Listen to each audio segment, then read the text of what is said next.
चलिए प्यारे बच्चे नमस्कार। एडवांस एकेडमी परिवार में आपका बहुत बहुत स्वागत है। आपके लिए एक सीरीज चला रखी है यूपी पुलिस की, जिसका नाम दिया गया है आपकी वर्दी।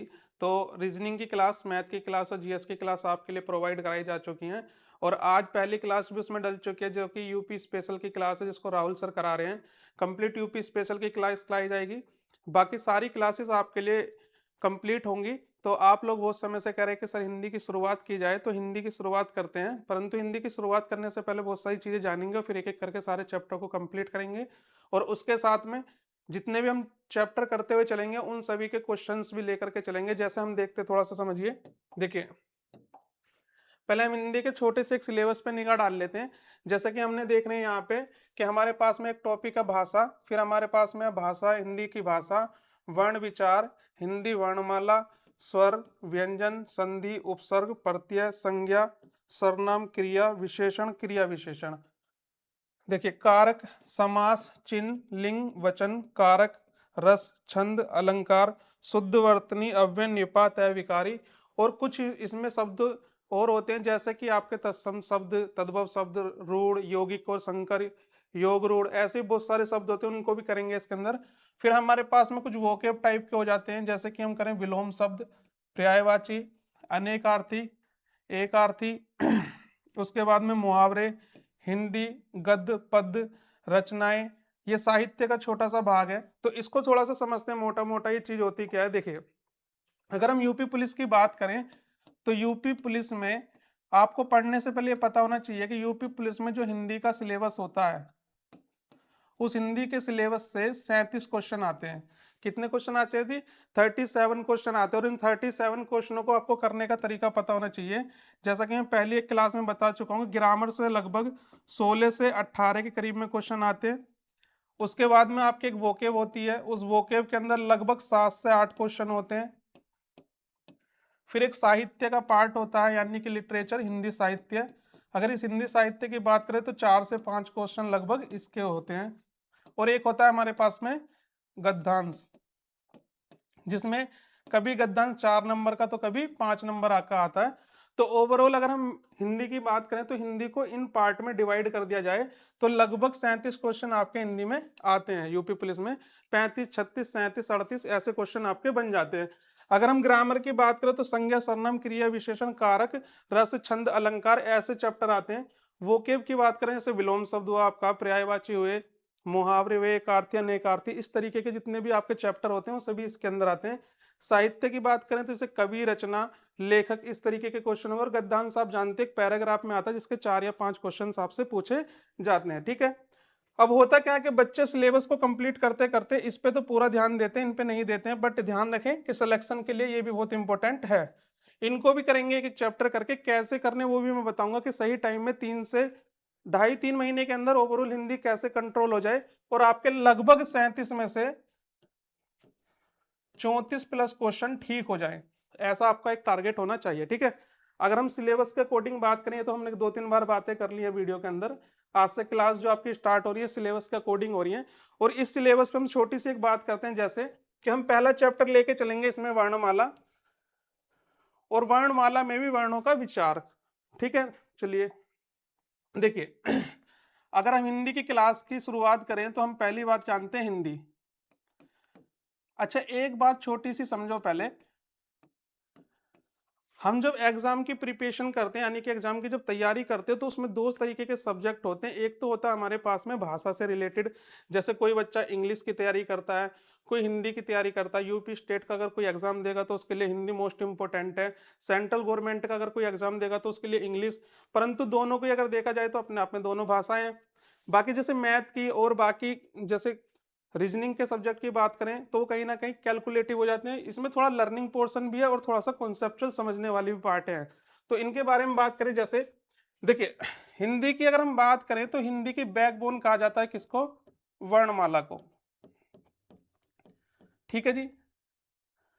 अब वर्णमाला की अगर हम बात करें, तो वर्णमाला का मतलब ये है कि जैसे आपके घर में शादी ब्याह होते हैं, आप कहते हो जो फूलों की माला ले आइए, पैसे की माला ले आइए। आप बाजार जाते हो, तुरंत के तुरंत पैसों की माला, फूलों की माला ले आते हो। आपसे कोई कहे जी वर्णमाला लेके आइए, कैसे लेके आओगे वर्णमाला? तो थोड़ी सी बात समझने की कोशिश करते हैं। देखो, वर्णमाला को अगर समझना है, तो आप सबसे पहले समझिए हिंदी के अंदर वर्णों को। किनको समझना है जी? वर्ण को समझना है। सारे के सारे वर्ण समझने हैं आपको, कितने वर्ण होते हैं, कैसे वर्ण होते हैं, उन सारे वर्णों के ऊपर हम काम करेंगे। परंतु एक बात समझिए छोटी सी, जैसे अगर हम इसकी बात करें, अच्छा, वर्णमाला को समझने से पहले एक शब्द समझा हमने क्या जी? हिंदी में भाषा। ये भाषा क्या है? एक्चुअल में भाषा क्या है जी? तो भाषा को छोटी सी एक अगर हम डेफिनेशन देना चाहें तो हम ये कह सकते हैं, भई आप होता क्या है कि देखो, आप लोग कॉलेज गए, कॉलेज जाते के साथ में आपका वहाँ पे कोई दोस्त तो है नहीं, आपका मन करा किसी से बात करने का, तो आप जाते के साथ में किसी को देखते हो क्या, और एक्सक्यूज मी प्लीज बातें सुनिए, दोस्ती करने का मन करता है, हर तरीके से बातें करते हो, तो उसमें होता क्या कि एक व्यक्ति अपने मन के भाव को दूसरे व्यक्ति तक पहुंचा दे, उस पहुंचाने के तरीके को ही हम क्या कहते हैं जी? भाषा कहते हैं। तो हम एक बात कह सकते हैं इसके लिए नॉर्मल छोटी सी, क्या,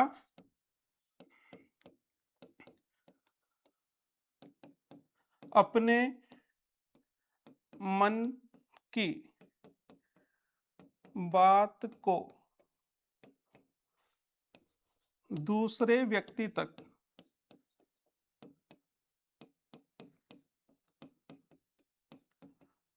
पहुंचाने का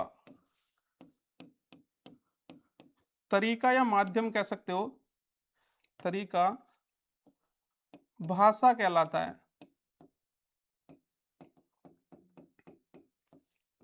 ठीक है जी।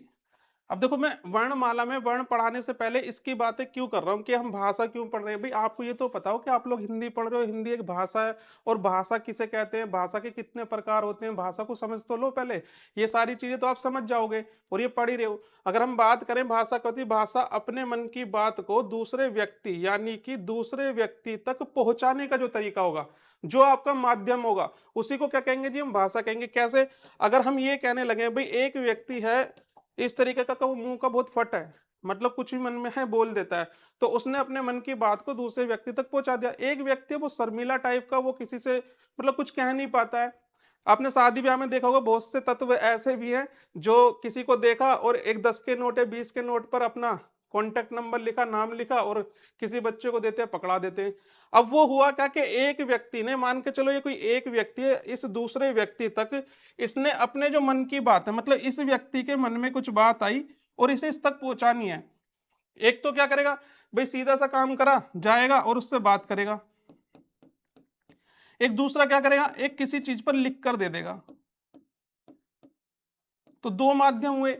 इसका मतलब अगर हम देखें कि अपने मन की बातों को दूसरे व्यक्ति तक दो तरीके से पहुंचाया जा सकता है, तो हम एक बात बोलेंगे जी, भाषा के मूलतः दो प्रकार होते हैं। ठीक है जी। कौन सा? एक तो जी मौखिक, कौन सा जी? एक तो होती है जी मौखिक भाषा, दूसरी होती है हमारे पास में लिखित भाषा। एक मौखिक भाषा मेरे प्यारे बच्चों, दूसरी होती है हमारे पास में लिखित भाषा। एक बोलकर पहुंचाई जाने वाली भाषा, एक दूसरी लिखित भाषा। आपसे पूछा जाए जी भाषा क्या होती है, तो आप सीधा सीधा एक जवाब दें, मन के बात को दूसरे व्यक्ति तक जो पहुंचाने का तरीका होता है, उसी तरीके को हम भाषा कहते हैं। दूसरा पूछे जी भाषा के कितने प्रकार होते हैं, तो आपसे बोल सकते हो भाषा के जी दो प्रकार होते हैं, मूलतः एक लिख कर पहुंचाना, दूसरा मौखिक तरीके से। अब हुआ क्या, छोटी सी बात समझिए। हमने एक बात बोली कि जी मौखिक भाषा होती है एक तो हमारे पास में, कौन सी भाषा? एक होती है जी भाई साहब मौखिक भाषा, दूसरी हमारे पास में होती है जी लिखित भाषा। लिखित भाषा, ये तो हमारे पास में दो रूप हो गए भाषा के, एक मौखिक भाषा, दूसरा लिखित भाषा। अगर तीसरी वाली भाषा की हम बात करें, मान के चलिए किसी व्यक्ति के पास में जुबान भी नहीं है और लिखने के हाथ भी काट दिए गए उसके, अब वो तो लाचार हो गया। कुछ व्यक्ति ऐसे भी देखे होंगे, ना तो वो लिख कर देना कुछ पसंद करते हैं, ना ही वो बोलकर कुछ बताना पसंद करते हैं। कुछ आते हैं इस तरीके से बातें करते, देखे भी होंगे बहुत से, तो उसको कहते हैं हम इशारे में बातें करना, और उसी को हम हिंदी के अंदर सांकेतिक भाषा कहते हैं। कौन सी भाषा जी? सांकेतिक भाषा कहा जाता है। ठीक है जी। एक है कहते हैं मौखिक भाषा, दूसरी लिखित भाषा, तीसरी सांकेतिक भाषा। अगर हम बात करें इसके बाद में थोड़ी सी और काम की, तो काम की बात यह है, देखिए मौखिक अगर मैं भाषा की बात कहने लगूं, और लिखित भाषा की अगर मैं बात कहने लगूं और अगर सांकेतिक भाषा की बात कहने लगूं तो तीनों में फर्क हो गया। आप कैसे देखिए, आपसे कोई पूछे मूलतः, आपसे कोई पूछे मूलतः कितने भाषा के रूप होते हैं, दो। आपसे पूछे कि जी कुल कितने भाषा के रूप होते हैं, तो आप कहोगे तीन। अब दोनों में फर्क समझाता हूं मैं आपको। देखिए, पूरी हिंदी के अंदर का बहुत सारे क्षेत्र में दो शब्द मिलेंगे आपको, एक मूल रूप, एक कुल रूप। दोनों का मतलब समझिए। देखिए सोचो कि एक परिवार है, उस परिवार के अंदर एक पति पत्नी है। इन्होंने क्या काम करा, इन्होंने 11 बच्चे बनाए। कितने बच्चे बनाए जी, 11 बच्चे। आज की डेट में तो पॉसिबल नहीं है, 4 बच्चे, 2 बच्चे, 1 बच्चे बन जाए, बहुत बड़ी बात है। पर इन्होंने कितने बच्चे बनाए, 11 बच्चे बनाए। पर इनकी इच्छा थी कि भाई हमारे ना बच्चे 13 होने चाहिए, कि एक इंडिया की टीम तो हुई हो, 2 एम्पायर और होने चाहिए। पर बच्चे होने हो गए बन जी। तो इन्होंने क्या काम करा, 2 बच्चे बाहर से अडॉप्ट कर लिए। तो टोटल बच्चे कितने हो गए, 13। अब आप एक बात देखो कि इनकी अगर ओरिजिनल संतान देखी जाए, मतलब खुद की जो मूल संतान है वो कितनी है, मूलतः जो बच्चे हैं इनके वो कितने, 11। कुल बच्चे कितने जो बाहर से लिए, दो। तो टोटल कुल बच्चे कितने हो गए अब इनके पास में, 13। तो बात में इसको आपको हंसी दिवाने के लिए नहीं समझा रहा हूं, बस मैं आप छोटी सी एक मैं बात बता रहा हूं। मूल और कुल दो शब्द ये ऐसे हैं आपके लिए बहुत इंपॉर्टेंट है, जो हिंदी के कम से कम 6 चैप्टरों को इनको समझते ही खत्म कर देंगे। और बताऊंगा भी कैसे खत्म होंगे, थोड़ी सी बात समझिए। अगर आपको ये बात समझ आई तो मैं इसको थोड़ा सा रफ करता हूं, और रफ करने के साथ में एक चीज समझिए थोड़ी सी। अब मैं आपको इसके 2-3 एग्जाम्पल देता हूं। देखो, मान के चलो आप मेरे को पैसों की नीड है और आपने मुझे 10,000 रुपए दिए और कुछ इंटरेस्ट पे दिए। मैंने कुछ इंटरेस्ट का मतलब कुछ समय बाद में वो 15,000 रुपए करके आपको लौटा दिए। तो जो पैसे मैंने आपको दिए वो पैसे कितने, कुल पैसे, यानी कि 15,000 रुपए। जो मेरे को तुमने पैसे दिए थे वो कितने, मूल पैसे, यानी कि आपका मूलधन था जो कितना, 10,000 रुपए। अब एक बात खुद सोच के देखिए, कुल पैसे के अंदर बाहर से कुछ ऐड करके दिया ना तुमने मुझे, तो इसका मतलब अगर कुल की बात कहीं पर हो जाए और मूलतः की बात कहीं पर हो जाए, तो मूल चीज वो होती है जिसकी शुरू में मतलब उत्पत्ति की गई हो, खोज की गई हो। यानी कि जब हमारी हिंदी भाषा का निर्माण हुआ, तब हिंदी भाषा के निर्माण में हमारे पास में भाषाओं का रूप देखा गया कितना, दो। इसलिए इन्हें मूल भाषा कहा जाता है। एक भाषा बाद में सांकेतिक भाषा जोड़ ली गई कि भाई जिनके हाथ ना हो या जिनके जुबान नहीं हो, तो उनके लिए भी एक भाषा होनी चाहिए, उन्हें कहा गया सांकेतिक भाषा, जिसको आप इशारे वाली भाषा कहते हो। अगर आप कहो जी मौखिक भाषा क्या होती है, अब मौखिक भाषा में एक चीज समझिए।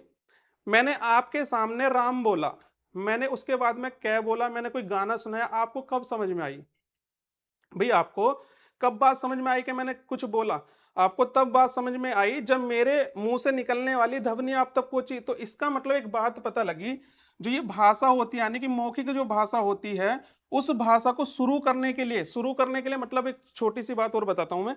जब हम घर बनाते हैं तो घर बनाने में लेंटर को बाद में डालते हैं, उससे पहले हम नींव डालते हैं। तो उस घर की नींव क्या हुई, मूल इकाई हुई। यानी कि उस घर को शुरू करने के लिए सबसे पहले हमें नींव की जरूरत पड़ी, तो उसे हमने इकाई कहा। तो इसका मतलब मौखिक भाषा की, अगर हम एक बात यहां से जानना चाहें कि जी मौखिक भाषा की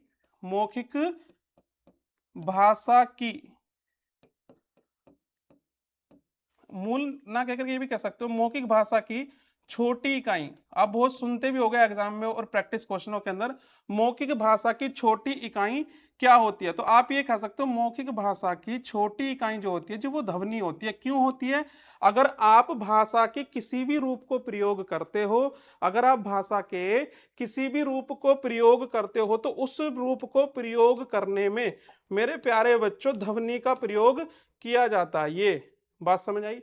मौखिक भाषा की सबसे छोटी इकाई जो होगी आपकी ध्वनि होगी, ठीक। अगर हम लिखित भाषा की बात करें, तो लिखित भाषा की तो भाई डिपेंड करता है कि हम कौन सी भाषा को पढ़ रहे हैं। इंग्लिश भाषा, हिंदी भाषा, उर्दू भाषा, मलयालम, कौन सी भाषा को हम पढ़ रहे हैं डिपेंड करता है। अब आपको रटा रटाया मिलता है कि जी हिंदी भाषा में सबसे छोटी इकाई वर्ण होती है, नहीं भाई, बात समझो। जिस भाषा को आप पढ़ रहे हो, उस भाषा के किसी भी चीज का निर्माण करने में सबसे पहले जिस चीज का प्रयोग किया गया वही उसकी सबसे छोटी इकाई है। हम क्या पढ़ रहे हैं जी, हम पढ़ रहे हैं हिंदी भाषा। कौन सी भाषा जी, हम पढ़ रहे हैं मेरे प्यारे बच्चों हिंदी भाषा।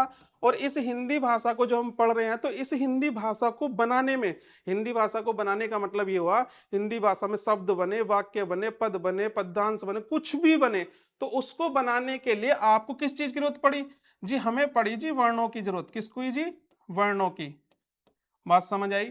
और वर्ण किसे कहते हो आप कहते हो जी ऐसे लेके गज्ञानी तक की, ये जो बचपन में हमें जितनी भी डिजिट सिखाई गई थी या जितने भी अक्षर सिखाए गए थे, इन्हीं को हम वर्ण कहते हैं। तो इसका मतलब ये हुआ जी लिखित भाषा की। अब एक बात आप खुद समझ के देखिए कि मैंने ये राम बनाया, मैंने ये राम लिखा, आपको पता कि भैया आपने जो ये रै लिखा, राम लिखा है, ये रै प्लस आ प्लस मैं इस तरीके से कुछ मिलकर बना हुआ है, मतलब इन वर्णों से मिलकर बना हुआ। ये सब चीज सीखेंगे हम, थोड़ी सी बात भाषा के बारे में थोड़ा सा जान लीजिए। तो ये करा जी लिखित भाषा, जो वर्ण होते हैं आपके वर्ण, तो उसमें ऐसे लेके गज्ञानी तक की जितनी भी चीजें होती है तो हम इनको क्या कहते हैं? वर्ण कहते हैं। अब एक बात बताओ, आप अगर राम लिखना चाह रहे हो तो राम किससे मिलाकर लिख रहे हो? वर्णों से लिख रहे हो। तो इसका मतलब हम एक बात कह सकते हैं क्या जी, लिखित भाषा की, लिखित भाषा की सबसे छोटी इकाई क्या होगी जी? वर्ण होंगे जी। क्या होंगे मेरे प्यारे बच्चों? वर्ण होंगे। ये बात समझ में आई?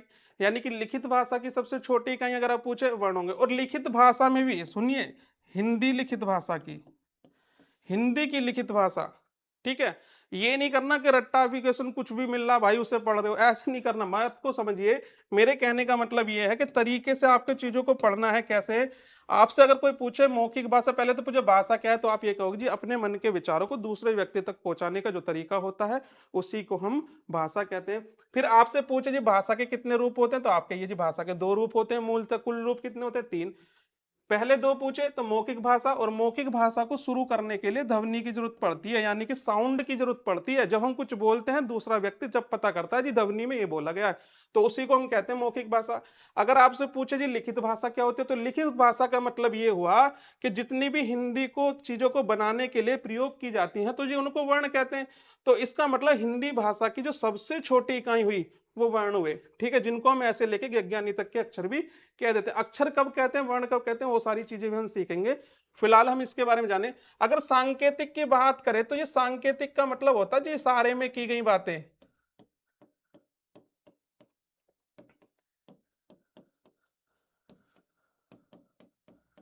इशारे में की गई बातें। इशारे में की गई बातों का मतलब क्या होता है जी, इसका कोई रूप नहीं होता। अगर देखा जाए तो इसमें तो इशारेबाजी होती है बस, इससे ज्यादा कुछ नहीं होता। थोड़ी सी बातों को इनको समझिए, ठीक, ये बातें बिल्कुल समझ में आई। अब छोटी सी एक बात समझो मेरी, यहाँ से ना कुछ क्वेश्चन बनते हैं जिन क्वेश्चनों को बच्चे बहुत गलत करते हैं। मैं थोड़ा सा बताता हूँ। देखो, जो टॉपिक मैं पढ़ाता हुआ आपको चलूंगा उसमें एक यूनिकनेस ये मिलेगी, उससे रिलेटेड आपको टोटल क्वेश्चन मैं कराता हुआ चलूंगा। उससे रिलेटेड क्वेश्चन तो मैं कराऊंगा ही कराऊंगा, पर जैसे जो टॉपिक खत्म हो जाएगा उसके 50 से लेकर के 100 के बीच में क्वेश्चन भी हम करे करेंगे, ताकि आपका कोई भी एग्जाम का क्वेश्चन ना छूटे। अगर हम इससे रिलेटेड कुछ क्वेश्चन बनाना चाहें तो थोड़ा सा समझिए बात को। मैं इसे साइड कर लेता हूं ताकि आपको चमक चमक जाए, और बाद में आप स्क्रीनशॉट लेकर के इसे नोट डाउन भी कर लें, ठीक है?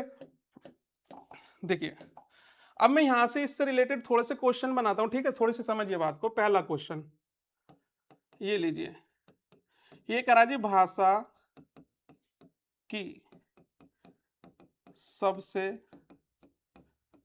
छोटी इकाई बताओ, ठीक है जी, पहला क्वेश्चन, सबसे छोटी इकाई। दूसरा क्वेश्चन ये कह रहा है आपसे हिंदी भाषा, सॉरी, हिंदी भाषा की सबसे छोटी इकाई बताओ, दूसरा क्वेश्चन। तीसरा क्वेश्चन आपसे कह रहा है ये हिंदी भाषा की सबसे छोटी इकाई बताओ, ठीक है जी। चौथा क्वेश्चन कह रहा है ये भाषा की मौखिक इकाई बताओ। नेक्स्ट क्वेश्चन कह रहा है आपसे ये हिंदी भाषा की मौखिक इकाई बताओ। देखिए, अब छोटी सी एक बात को समझिए मेरे प्यारे बच्चों। यहाँ पे ना जो पढ़े लिखे बच्चे होते हैं, जिन्हें 2-2 साल, 1-1 साल पढ़ते हुए हो गया है, और 6 महीने भी पढ़ते हो गए, नए फ्रेशर जो बच्चे होते हैं वो भी पढ़ते हो गए, तो वो बहुत क्वेश्चन गलत करते हैं। अगर हम इस वाले क्वेश्चनों की इनकी बात करें, मैं इसको देखो थोड़ा सा और छोटा कर लेता हूँ ताकि आपको और चीजें बहुत अच्छे से समझ में आए। ये तो आपको समझ में आ ही गया होगा, उम्मीद करते हैं। ठीक है, देखिए थोड़ी सी एक बात समझिए। अगर मैं इसकी बात करूं, तो मैं इन चारों क्वेश्चन के लिए एक मतलब सेम ऑप्शन रखता हूँ कि आप ना इस क्वेश्चन को देखो, एग्जामिनर थोड़ा सा आज की डेट में क्या होता है, पेपर के शब्दों से खोलता है। और मैंने आपको ना इससे पहले वाली एक क्लास में, जो मोटिवेशनल टाइप में क्लास है, उसमें एक बात समझाइए क्या, कि आपको क्या काम करना है, कि आपको अपनी वोकेब बहुत अच्छी करनी है। और वोकेब से क्या होगा कि आपको ना शब्दों का अर्थ निकालना आएगा, और जैसे ही शब्दों का अर्थ निकालना आएगा मेरे प्यारे बच्चों, तो उसमें आपको एक बहुत अच्छा बेनिफिट मिलेगा। एग्जामिनर भी कुछ नहीं करता, सिर्फ शब्दों से, वो अर्थों से खेलता है कि बच्चा इस शब्द को जानता नहीं जानता। वहीं आपका पढ़ते हुए भी क्वेश्चन गलत हो जाता है। तो इस चीज को समझो। ये जो हमारे पास में मैंने 5 क्वेश्चन लिखे हैं, ये खूब मतलब बहुत बच्चे पढ़ने के बाद भी गलत करते हैं। क्यों करते हैं समझिए। अब मैंने इसके लिए 4 ऑप्शन रखे क्या। एक को मैंने कहा जी ध्वनि, बी में दूसरा ऑप्शन रखा मैंने अक्षर, तीसरा सी ऑप्शन रखा मैंने शब्द, अब चौथा जो ऑप्शन रखा मैंने वो रखा वर्ण। अब ये मतलब इन चारों मतलब पांचों एग्जाम के ऊपर, मतलब पांचों के पांचों क्वेश्चन के ऊपर ये चारों के चारों जो आपके ऑप्शंस होंगे वो मतलब लग जाएंगे। कैसे लगेंगे। अब आप इनमें से छांट के आप बताइए कि इनका बिल्कुल 100% आंसर कौन सा होगा। देखिए आंसर कैसा होगा। अब बच्चे गलती करते हैं, कहते हैं भाषा की सबसे छोटी इकाई। अब बच्चे क्या करेंगे, पढ़ाया गया उनको क्या, भाषा की सबसे छोटी इकाई वर्ण होती है। अरे मेरे प्यारे भाई एक बात तो समझो, कि भाषा क्या आपके पास हिंदी है, क्या मतलब बस हिंदी है जिसमें आपने वर्णमाला पढ़ी है, क्या अंग्रेजी ही है, क्या उर्दू ही है, मतलब 2-4 भाषाएं हैं क्या, बस नॉर्मल आपकी हिंदी भाषा, बहुत सारी भाषाएं हैं। तो आपसे ये नहीं कहा गया कि हिंदी की भाषा बताइए। समझ रहे हो मैं क्या कहना चाह रहा हूं। मेरे कहने का मतलब बेटा ये है, ये करा भाषा की। क्वेश्चन को पकड़िए, क्वेश्चन की साथ में खेलिए, मतलब क्वेश्चन से जब तक आप खेलेंगे नहीं, उस टॉपिक को आप समझेंगे नहीं, तो मजा नहीं है पढ़ने का। ये कह रहा भाषा की सबसे छोटी इकाई, सही बात है, भाषा की सबसे छोटी इकाई वर्ण होता है, परंतु हिंदी भाषा की लिखित जब लिखी जाए उस छोटी इकाई को वर्ण कहते हैं। जैसे हमने यहाँ पे पढ़ा था कि भाषा के 2 प्रकार होते हैं, एक मौखिक और एक लिखित। तो मौखिक भाषा ये और लिखित भाषा मेरे भाई, ये लिखित भाषा में सबसे छोटी इकाई वर्ण होता है। बात समझ आई। परंतु इसने ये नहीं कहा कि भाषा की या हिंदी भाषा की लिखित सबसे छोटी इकाई। समझ आई। तो एक भाषा की सबसे छोटी इकाई क्या होती है।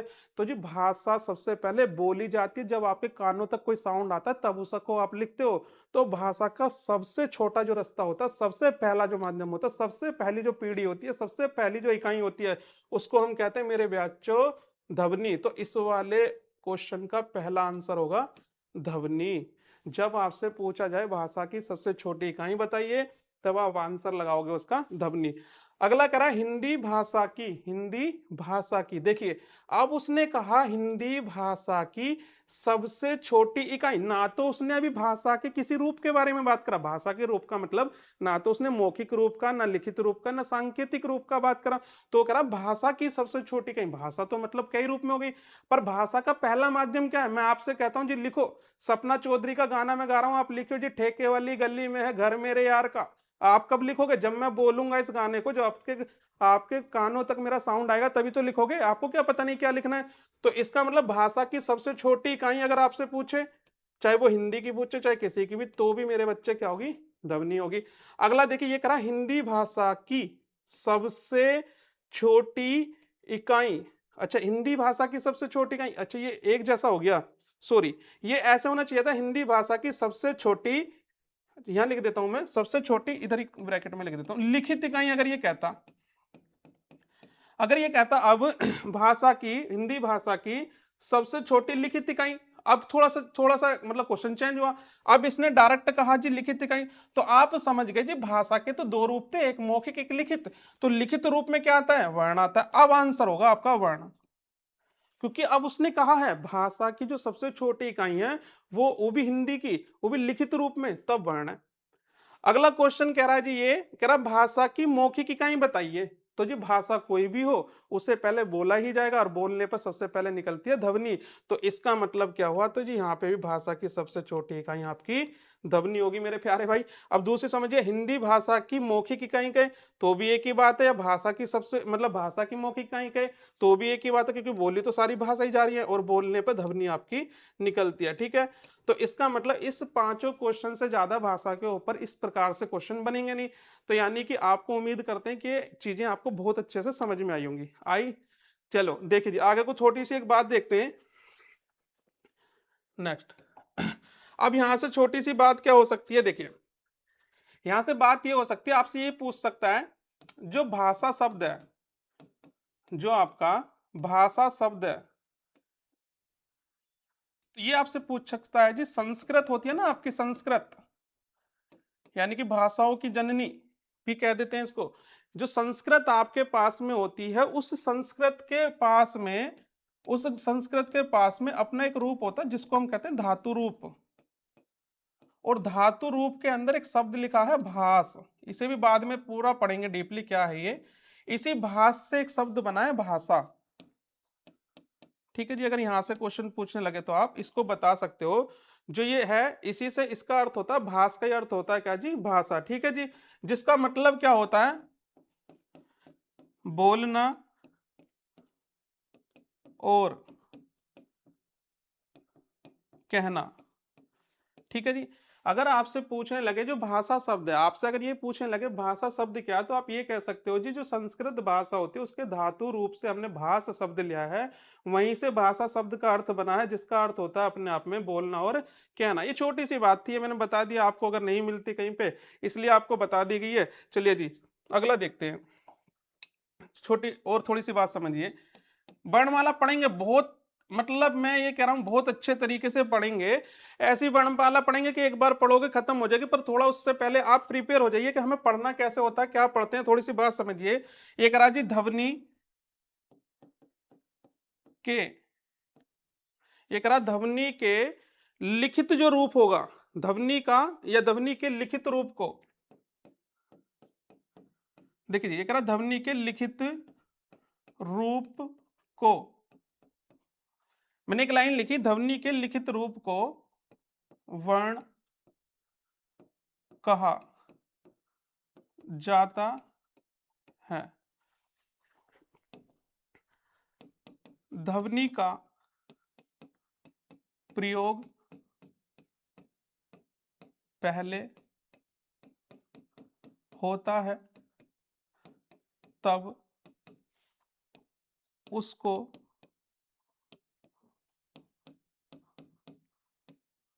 लिखा जाता है। ठीक है जी, ये कह रहा है ध्वनि के लिखित रूप को वर्ण कहा जाता है, ध्वनि का प्रयोग पहले किया जाता है तब उसको लिखा जाता है। इसीलिए अगर स्थान की बात करें हम, स्थान के आधार पर ध्वनि पहले आता है और वर्ण बाद में आते हैं। बात समझ आई जी, ये बात मैंने जो पीछे अभी समझाई थी उसी बात को मैंने लिख करके आप तक पहुंचा दिया है। अब छोटी सी हम बातें और करते हैं, क्या करते हैं समझिए, थोड़ी सी बातें, बहुत इंपॉर्टेंट बातें जो मैं अब बताने के लिए जाऊंगा आपको। देखिए इधर आइए जरा। चलिए अब काम की बात करते हैं, बहुत इंपॉर्टेंट बात, क्या हमारे पास में तीन चीज होती हैं, एक तो ध्वनि,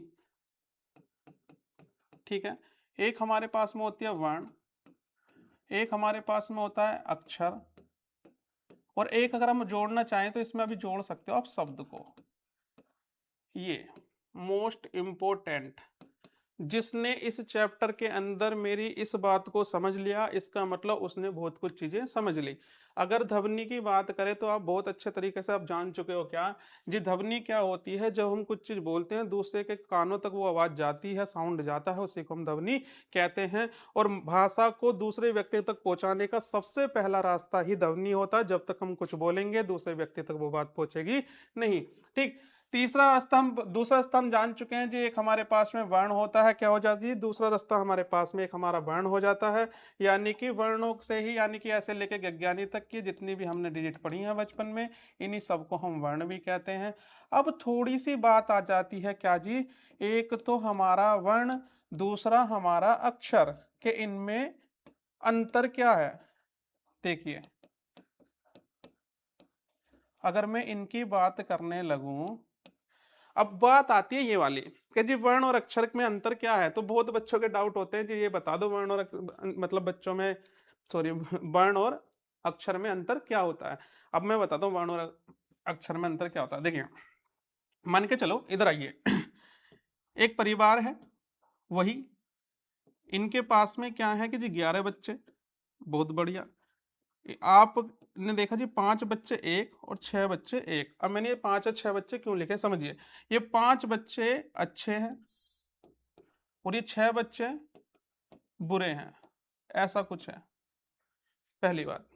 देखिए, दूसरा, इन बच्चों के नाम भी हैं। नाम कैसे हैं कि इन 11 के 11 बच्चों को ए, B, C, D, E, F, इस तरीके से आपने नाम दे दिया, 11 नाम आगे के, ठीक है, मैंने 6 ही लिखे हैं, बाकी आगे आगे के आप अपने आप लिख लेना। तो ये 11 के 11 इनके बच्चे हैं, इनके जो है इनके नाम है। अब यहां से मैं दो चीजें आपको समझाने की कोशिश करता हूं, क्या कि 11 बच्चे हैं जिनको आपने A B C D E F G H इस तरीके से नाम दे दिए। आप इनके घर पर गए, आपने क्या काम करा, आप इनके घर पर पहुंचे, आपने कहा जी आप अपने बी नाम के बच्चे को बुला दो। किस नाम के बच्चे को बुला दो जी, बी नाम के बच्चे को बुला दो। तो आप मतलब उस बच्चे के पिताजी क्या करेंगे, बी नाम के बच्चे को बुलाएंगे, कहेंगे बी इधर आओ, या फिर सारे बच्चों को कहेंगे कि 11 के 11 बच्चे इधर आओ, भाई बी बच्चे को बोलेंगे, ठीक है। तो जैसे ही उन्होंने क्या काम करा कि बी का नाम लिया, तुरंत बी हाजिर, तुरंत बी क्या हुआ, हाजिर। आपने कहा जी आप अपने सारे बच्चे को बुला दो, तो उन्होंने 11 के 11 भी बच्चे इधर आओ, तो यानी कि सारे के सारे आ गए। अब फर्क समझिए, एक फर्क क्या है।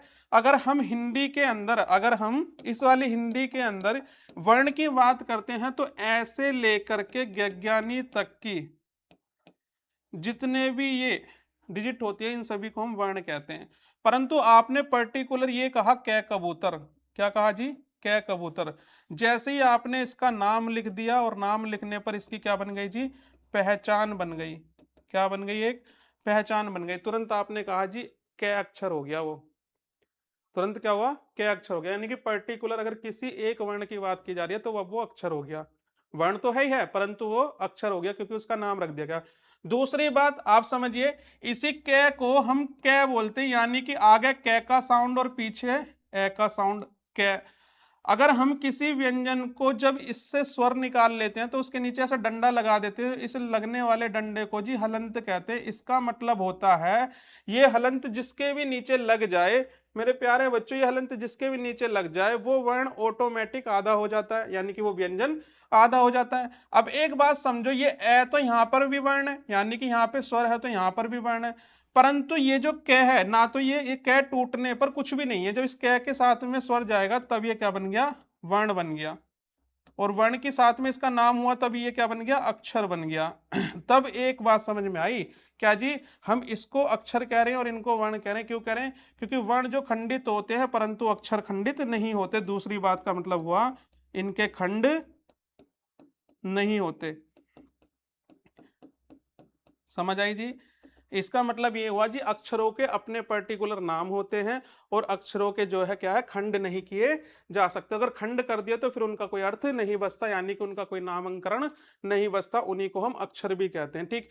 तीसरी बात आती है हमारी इसकी, शब्द की, कि जी शब्द क्या होते हैं। अब थोड़ा सा फर्क समझिए। देखिए, अब हमारे पास में वर्ण हो गए, ठीक है जी, अब हमारे पास में अक्षर हो गए, और अब हमारे पास में क्या हो गए जी, शब्द। इन दोनों की और बात समझिए। अगर हम इन वर्णों की बात करें, तो आप कहते हो जी ऐसे लेके ज्ञानी तक के जितने भी वर्ण होते हैं, उन सभी को हम वर्ण कहते हैं। उसके बाद में पर्टिकुलर अगर इनमें से किसी कै का नाम हो जाए, पै का नाम हो जाए, तय का नाम हो जाए, तो ये सारे के सारे क्या कहलाते हैं, हमें अक्षर कहलाते हैं। तो क्या होगा जी, शब्द क्या होता है। तो जी शब्द समझते हैं क्या होता है। शब्द क्या होता है जी, इससे हम ये कह सकते हैं, मान के चलो हमने एक तो रै ले लिया, एक हमने आ ले लिया, एक हमने मैं ले लिया, और हमने इन्हें तीनों को जोड़कर राम बना दिया, ठीक। तो ये राम बन गया पर्टिकुलर, यानी कि इन वर्णों से मिलकर के किसी का नाम बन गया, किसी की पहचान बन गई, वो बन गई। परंतु इसको समझने से पहले थोड़ा सा एक बात और समझते हैं। क्या? ये तो सब पढ़ते हैं कि जी अगर हम देखें तो शब्दों के रूप देख लेते हैं। शब्दों के रूप तो बहुत होते हैं, पर मूल रूप से देखें तो दो रूप हो गए। ठीक। कौन कौन से? एक हो गया हमारे पास में सार्थक, एक होगा निरार्थक, सॉरी निरार्थक। एक सार्थक और एक हो गया हमारे पास में निरार्थक। एक को सार्थक कह देते हैं, दूसरे को हम निरार्थक कहते हैं। सार्थक का मतलब समझिए जी, सार्थक का मतलब होता है जिसका अपना अर्थ हो, अपना अर्थ होता है, उस शब्द को हम क्या कहते हैं जी? सार्थक कहते हैं। उसे हम क्या कहते हैं? सार्थक कहते हैं। अगर हम निरार्थक की बात करें जी, जिसका अपना अर्थ ना हो, जिसका अपना अर्थ न हो, उसको हम क्या कह देते हैं जी? निरार्थक कह देते हैं। दोनों का मतलब है, यानी कि कहते शब्द ही है, क्योंकि ये वर्ण और अक्षरों के मेल से बने हैं, तो इनको भी शब्द कहेंगे, इनको भी शब्द कहेंगे। परंतु सार्थक मतलब वो होता है जिसका अपना मतलब पर्टिकुलर कोई अर्थ हो, और निरार्थक वो होता है जिसका कोई अपना अर्थ नहीं होता। जैसे कभी कभी आप गाँव में जाते हो तो कहते हो जी मामा भूपा के आगे एक बार करो, बैठ बेटा, ताई कहती है इधर आओ, बुआ कहती है इधर आओ, मामी कहती है इधर आओ, रोटी बोटी खा ले, कल चला जाइए। रोटी बोटी का मतलब क्या हुआ मेरे प्यारे बच्चों? अगर मैं जैसे एग्जाम्पल में यही क्वेश्चन ले लूं कि जी चाय बाय पी लो, चाय बाय पी लो, इस बाय का तो कोई मतलब ही नहीं पता। मतलब जो बाय उसको कह रहे हो जी, जो लेडीजों को हो जाती है कभी कभी, यह बाय उसको कह रहे हो जी, hi bye tata bye bye कल को मिलेंगे। ये अब चाय का मतलब तो समझ में आ गया, इसका मतलब चाय का तो जी अपना अर्थ होता है। तो तुरंत आपने कहा जी तो ये सार्थक है। मामी ने बोली चाय लेके आऊं, तुरंत आपने कहा चाय आ रही है, बिस्कुट आ रही है, पी लेके चलेंगे, तो इसका मतलब उनका अर्थ हो गया, तो वो सार्थक हो गया। पर इस बाय का तो मतलब ही नहीं पता आएगा। बाय आ रही है, मामी लेके आएगी, बाय नहीं लेके आएगी। बात समझ में आई? तो सार्थक और निरार्थक किसे कहते हैं? अब इनका निर्माण किससे हो रहा है बेटा? इनका निर्माण हो रहा है इनसे, इनका निर्माण हो रहा है इनसे। अब ये शब्द होते हैं, शब्दों से ही मिल करके, यानी कि इन वर्णों से अक्षर और अक्षरों से शब्द, और कुछ शब्दों से मिलकर कर हम अपनी लाइन बना लेते हैं। शब्दों से मिला करके हम अपनी लाइन बना लेते हैं, और उस पूरी की पूरी एक लाइन को हम इंग्लिश में टेंस और हिंदी में वाक्य का नाम दे देते हैं। यानी कि मन की बात अगर पूरे वाक्य पर आ जाए, जैसे अब छोटी सी बात समझिए, आप गए किसी के सामने, आपने कही जी मैं तुमसे बहुत प्यार करता हूं, तो इसका मतलब पूरा वाक्य कंप्लीट हो गया, सामने वाले का रिएक्शन वाला वाक्य है। अब रिएक्शन तो दो तीन तरीके के कैसे भी आ सकते हैं, वो आप पर सामने वाले पर डिपेंड करता है। तो वर्णों के मेल से अक्षर, और अक्षरों के मेल से शब्द, और शब्दों के मेल से वाक्य का निर्माण होता है। तो इससे पहले वर्ण से पहले आ जाती है जी आपकी ध्वनि। तो इस चीज को समझिए, मैंने कहने का मतलब क्या है। इसी चीज को हम एक तरीके से देख सकते हैं, हम इसको एक नया नाम देते हैं। देखिए जी, नया नाम, इसका एक नया नाम देते हैं। अरे नाराज हो गया क्या? भाषा का क्रम, इसे कहते हैं जी हम भाषा का क्रम। यानी कि किसी भी भाषा का निर्माण करने के लिए क्रम क्या होता है? पहले होती है जी हमारे पास में ध्वनि, यानी कि किसी भी भाषा की सबसे पहला जो सबसे पहला जो कदम होता है वो ध्वनि होती है। फिर दूसरा उसके पास में वर्ण होता है, फिर वर्णों की पहचान होने पर वो अक्षर बन जाते हैं, और अक्षरों के मेल से ही शब्द बन जाते हैं, और शब्दों के मेल से फिर वाक्य ये बन जाते हैं जी। और वाक्य से बड़ा कुछ नहीं होता। ध्वनि छोटी हो सकती है, बड़ी हो सकती है, कितनी बड़ी बोली जा सकती है। वर्णों का आपको पता है जी, ऐसे लेके गज्ञानी तक की सभी चीजों को हम वर्ण कह देते हैं। शब्दों का आपको पता है जी, सार्थक रूप और निरार्थक रूप होता है। हम डायरेक्ट सार्थक ही लिख लें, बहुत बड़ी बात है।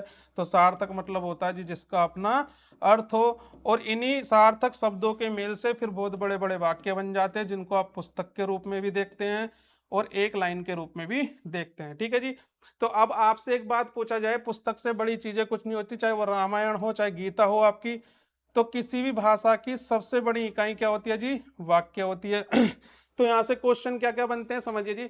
आपसे पूछेगा जी भाषा की सबसे छोटी इकाई, तो भाषा की सबसे छोटी इकाई ध्वनि होती है।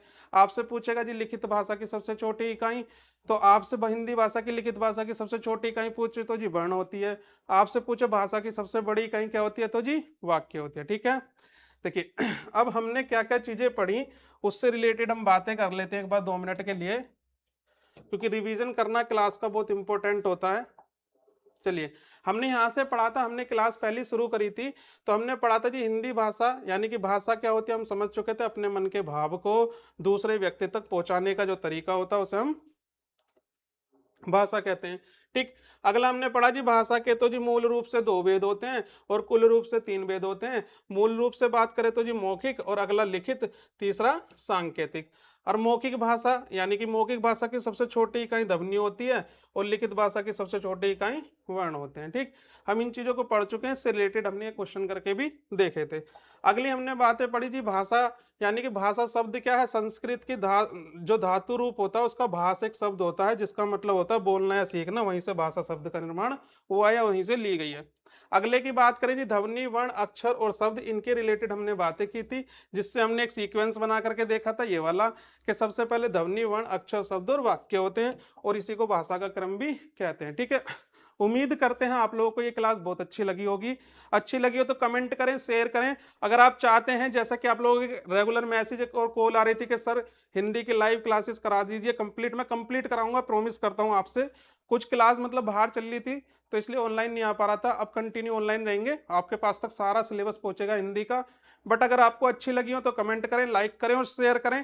आपकी सहायता मतलब आपका साथ बहुत जरूरी है हमारे लिए। थैंक यू, धन्यवाद। मिलते हैं नेक्स्ट क्लास में। जय हिंद, जय भारत।